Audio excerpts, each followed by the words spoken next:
This Labour government inherited a homelessness crisis. Both rough sleeping and households in temporary accommodation increased radically from 2010.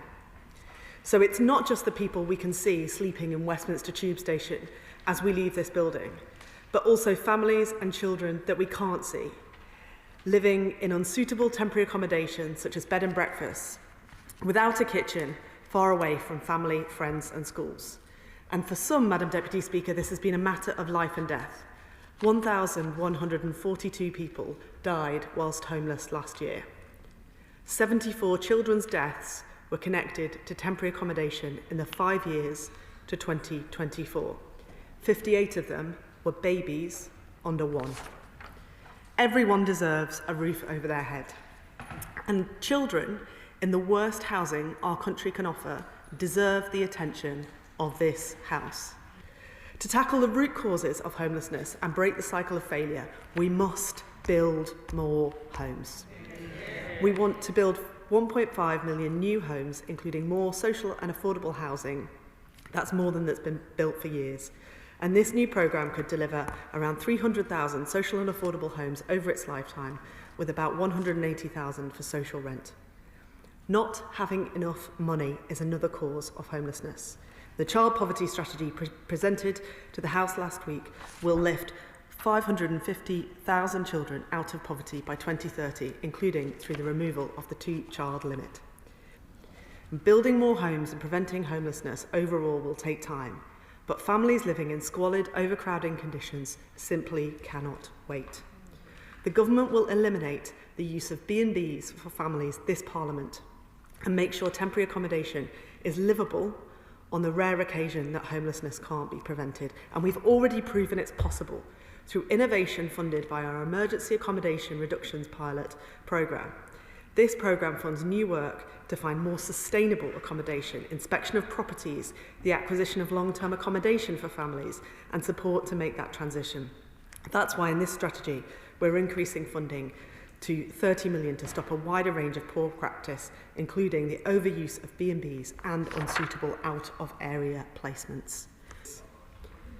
There is no worse feeling for any of us as public servants than seeing a man or woman on the street in need of help that we failed to give them.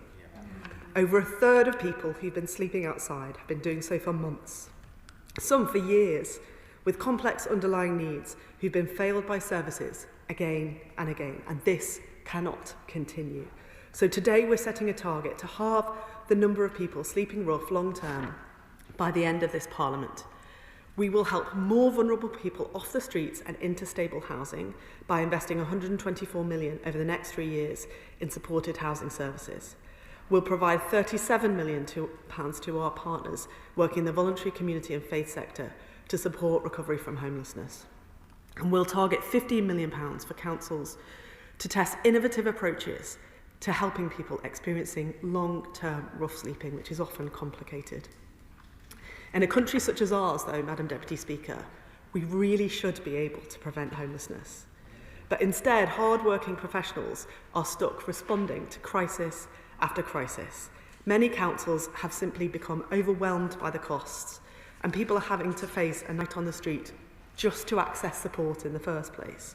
So I'm proud that this strategy prioritises targeted prevention of homelessness among vulnerable groups like young people and survivors of domestic abuse.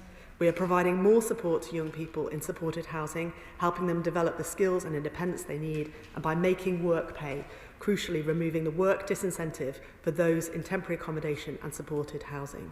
And we're ensuring that a job is a reasonable and achievable outcome. Now, we're backing up all of these actions with record level of funding. We've invested more than £1 billion for homelessness services this year, including the largest ever investment in prevention services. And I can announce today the allocation of an extra 50 million top-up to the homelessness prevention grant this year to further boost the support available to people at risk of homelessness right now. And this strategy sets out how we'll provide a further 3.5 billion funding for homelessness and rough sleeping services over the next 3 years, with much more freedom and flexibility for councils to get on and do.